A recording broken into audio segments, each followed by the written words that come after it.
ordinansa nga naghatag og tax relief sa gagmay nga negosyante sa Dakbayan na igiduso atul sa SP Committee hearing. Gitutukan ni Leon Chumidalio ang maong balita. Ania ang iyang report.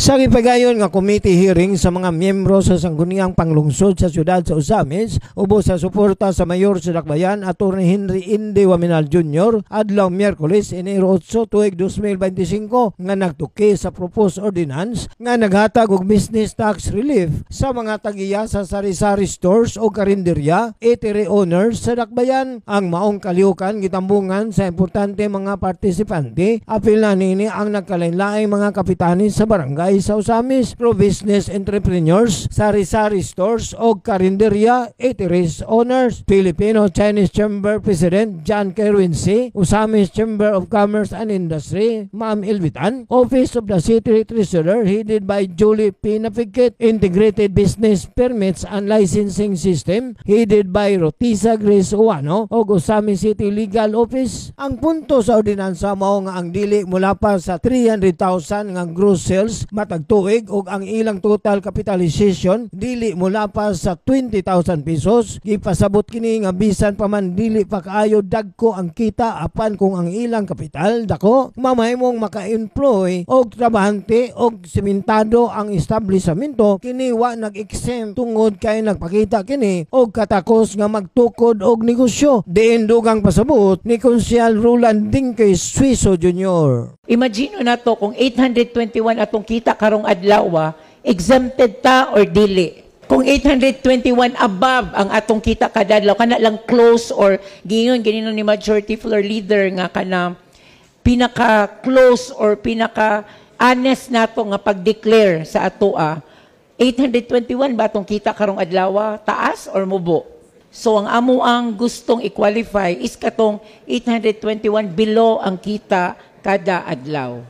Unsaon man nga ma-appeal sa exemption ubos sa ordinansa kung maaprubahan na kini. Alang sa mga gusto nga ma-exempted sa ordinansa, ang proseso sa pag-apply og business permit magpabilin. Apan kung ang mag-apply para sa exemption, kinahanglan i-attach ang litrato sa tindahan kauban ang gross statement sa income. Kini nga litrato kinahanglan kuhaon at tubangan sa tindahan, ipakita ang sulod sa establishmento og pamatud-an sa barangay kapitan nga mao gayud kini ang dagway sa negosyo.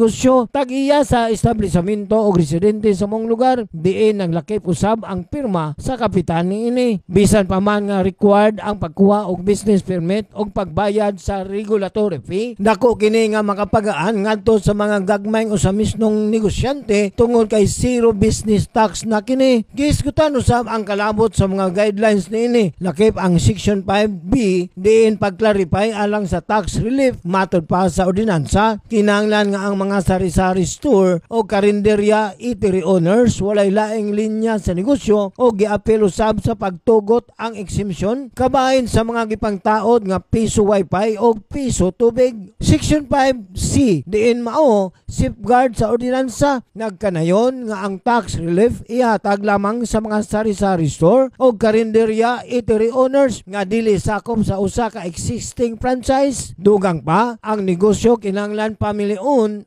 operated og kung maka-hire na og empleyado nagpasabot kini nga dili na angay ma-appeal sa exemption. Ang Penal Provision Section 6 nagpaklaro nga ang gross statement sa income kinahanglan insakto o close to accurate. Kung masakpan nga layo ang ipakita nga amount atol sa pag-post audit, mamultahan ang negosyante, makansila ang business permit og mapasirado ang establishmento. Gipasabot ni Konsyal Atty.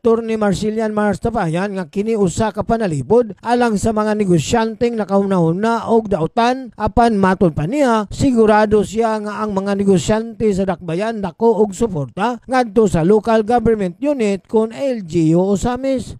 Base magka hata na ideas o bang negosyante nga mga sapian negosyante nga ilan lang bain-bainon ilang negosyo kana 10,000 lisod ato dito dapat para di na bayad buhis. So ato nang likayan ani moong ordinansa. Di na matabo. Of course, we presume nga ang katawan sa Ozamis labi na negosyante na suporta na gyud sa atong LGU sa Sinso. Kay pagsugod namo sa 19 amo na sayran sa una nga daghan negosyante nga wala gyud mo tuod tinuod. Pagkaron amo na nakita nga ang negosyante mituk ang tinuod doon sinuod ay lang groceries nga isang nagamay dipikto, dili exact accurate good, pero doon sa tinuod. And we are already satisfied with that. Kung dito na LGU, basta ayun nag-clear nga groceries, doon sa tinuod.